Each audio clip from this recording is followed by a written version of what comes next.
Hello, everybody. Welcome to the Lucky Life podcast, where we create our own luck and design the life of our dreams. I'm your host, Melissa Mark. Let's dive right into the episode. Today's topic is just for fun. I wanted to talk about astrology because this is a topic that I find very interesting, and I kind of just wanted to share my thoughts on it. I'm pretty sure I first started learning about astrology when I was comparing my zodiac signs with guys. Me and my friends would do this and for dating or whatever. Back then, it was fully just for fun, entertainment, didn't really take it too seriously at all. But now that I have a better understanding of it, it is so crazy accurate. And I know not everyone's going to agree. I'm pretty sure there's no scientific evidence to support it. However, basically what it is thousands of years of observational research, and they've found, I don't even know who they are, but whoever they are, the astrologers, they have found that people born at specific times are more likely to have specific personality traits. I am not an expert on this. I'm definitely not an astrologer, or I think that space is very fascinating, but I literally know nothing about it. But it is very interesting how the sun and the moon heavily affect our world, and we can physically see that. We can get a sunburn. The moon affects our tides, and we are majority water. So it's how are we to say that other planets don't have effect on us as well? Also, full moon, there's proof that people act awry, more likely around full moons. So there's definitely something to say about the planets, and you can get into the whole energy of things. I have no idea how energy and planets work, so I'm not going to sit here and explain that. Also, maybe I'm going to change my mind on this topic. I'm a very gray area thinker, and I'm very open-minded, so my mind and opinions change all the time. But I don't know, just now that I'm more familiar with my birth chart and the signs, it's just, I can't deny how accurate it is just from my own personal experience. I think a lot of people see social media or just media in general versions of astrology, which is not true astrology. I follow some meme accounts. They're just funny. You share them because it's relatable. That is so surface level. It's commercialized. If you really want to get information on yourself, you need to know your entire birth chart. It's not just your sun sign. Your main sign is your sun sign. And then there's your big three, which is your sun, moon, and rising. And then you can get into all the other planets. There's different houses. It gets kind of complicated. I look at mine every so often for different things, and it just goes deeper and deeper every time I look at it. But the three main ones you want to know are those that I just mentioned. And to find these, you need to know your exact time of birth and where you were born. And then I just use astro.com, and you can dive super into depth. There's so many pages on here that I've not gone through. So yeah, my big three, I'm an Aries sun, Capricorn rising, and Aquarius moon. And I feel that is very accurate to who I am. I consider myself to be a very independent person. I can definitely be stubborn at times, and I'm very honest and blunt with people. I don't like to sugarcoat things. I'm very direct and to the point, and I feel that is all very Aries. Capricorn rising, I'm not as familiar with, but it is an earth sign. It's very, I find Capricorns are very work driven. I feel my entrepreneurial spirit is very Aries Capricorn. And then your moon sign is your emotion. So an Aquarius moon, they're very deep and emotional, but they're not good at expressing their emotions. That's kind of my understanding of my big three, and I think I relate to those very much. And when it comes to dating, I try not to be that person that asks about people's star signs, because I feel people think you're crazy. If the other person's not into it, it can be a turnoff.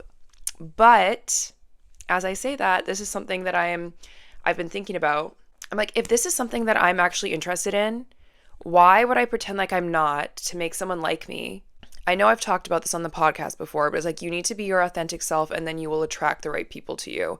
And if someone's going to judge me because I think astrology is interesting, then we're probably just not aligned. I don't care if you're not interested in it, but you should be interested in the fact that I'm interested in it, I love diving into the compatibility aspect of zodiac signs. I definitely think there can be exceptions to a rule. I wouldn't not date someone based on their sign, but I have found, again, this is just from personal experience, the reasons why my past relationships didn't work out fully make sense according to our zodiac signs. I have mostly dated Pisces and Virgo men, And these are definitely not my best match, but they're also not my worst. They're kind of in the middle somewhere. I would love to date a fellow fire sign, so a Leo, Sagittarius.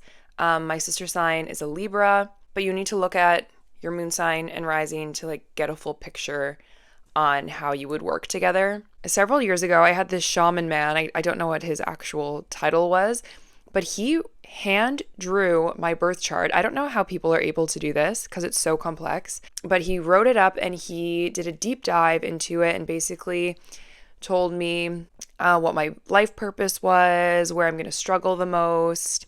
He was able to like pick up on past things that had happened and like things that may happen in the future. It's all so fascinating to me, and there's so much in your birth chart. Beyond your big three, there's also like Mars, Venus, Jupiter, whatever, all the planets. And then there's a south node, north node, there's a Chiron. Every time I go back to my chart, there's so much to explore. And the other thing I wanted to bring up is astrocartography, which is basically locational astrology. I'm pretty sure it's called astrocartography anyways. You can find this on astro.com as well. It's kind of hard to find though, but it's called Astro Click Travel. If you Google that, it might come up. It basically shows you like there's going to be a map and it draws all of these lines throughout the world, and it lets you know where you would do better for love, for work, relationships. So I'm born and raised in Vancouver. Vancouver is not a good place for me. There's a big paragraph, and I won't bore you by reading it all, but it basically says that I'm more likely to encounter greater emotional disturbances, an increased tendency for change and rebellion. You have a strong urge to free yourself from emotional ties, not that you do not want to get involved with others. You just like to leave yourself a way out. This is not a place that secures continuity. You waver between your willingness to adapt and a very strong rebellious streak. It is as if you were in a tug of war between your desire for freedom and your need for family and partner relations. I don't really get anything positive from that. And that's honestly kind of how I feel in Vancouver. Like, I've just never really felt like it always just like felt like something hasn't been clicking. Like it's not, I don't know. I also just don't think I have a very Vancouver personality type. I don't even really know how to explain this. That being said, I love Vancouver. It's so beautiful here. It's very safe for the most part. All of my family's here. I own my condo. So there's a lot of things tying me down. I don't know. Literally, I have like this tug of war feeling like, do I stay here or am I supposed to like, do I need to break free from all of these possessions and things holding me back and just like start fresh somewhere else? Tika's like a big one for me, my dog. She's small enough that I could probably travel with her. I'm just like, I haven't looked into all of that. But also I'm just like, I like all my furniture. I don't really want to deal with a tenant again. These are all obstacles I could easily work out. But I don't know, it doesn't feel like the right time to make a big move, but it's definitely something that's on my mind.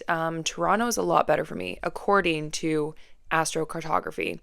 Not that I would make a move just based off of this, but I used to travel to Toronto for work almost monthly, sometimes multiple times a month, and I've had the best points of my career in Toronto. And every time I go back there, just like there's more happening. So that's definitely a consideration. I'm also strongly considering moving back downtown because I live in the suburbs right now. So I'd still be in Vancouver. I used to travel a lot, and I've also moved homes a lot, like within the Vancouver realm. I don't want to just like make another move on a whim, although that's very Aries of me to do. I don't know. I just like want to be very sure about my decision because I don't want to be like up and moving every year like I used to do. I keep it in the back of my mind and I will make a decision eventually. It doesn't feel like the right time yet. I also feel like I'm in a weird place with my career, and like personal relationships, and like maybe a change of scenery is the thing that's going to fix it, but I feel like I should fix it before I make a move. I'm speaking out loud. This is like something that's been going on in my head. Anywho, we're going off in another tangent. But anyways, if you've never looked at your astrocartography, definitely check it out. It's really interesting. And I find like everything that it says matches up with how I've felt about places that I've been. If you look at your map, there's all of these colored lines running through it. And I'm pretty sure the pink one is love. And my pink lines are like very east coast of Canada. Hawaii is pretty good for me. My main one, there's like a circle on each line, which is like the strongest energy of that specific line. So my biggest place for love in this world is in the middle of the ocean, not even remotely close to any land. So that's kind of sad. I would love to have an astrologer on the podcast in the future, someone who has more knowledge on this. I would love to talk more about compatibility between zodiac signs. So maybe that's in the future for the podcast. We'll see. Thank you guys so much for tuning in. If you enjoyed the episode or you have any thoughts on this, make sure to leave a comment. I honestly don't even know how to do that, but I know you can because I have comments on some of these podcasts. Also, if you're enjoying the show, please leave a rating, whatever you feel like it deserves. I'm pretty sure the ratings help push the podcast out, so any rating helps. And yeah, thank you so much for tuning in. I will be back next Monday with a new episode, and I will talk to you then. Bye.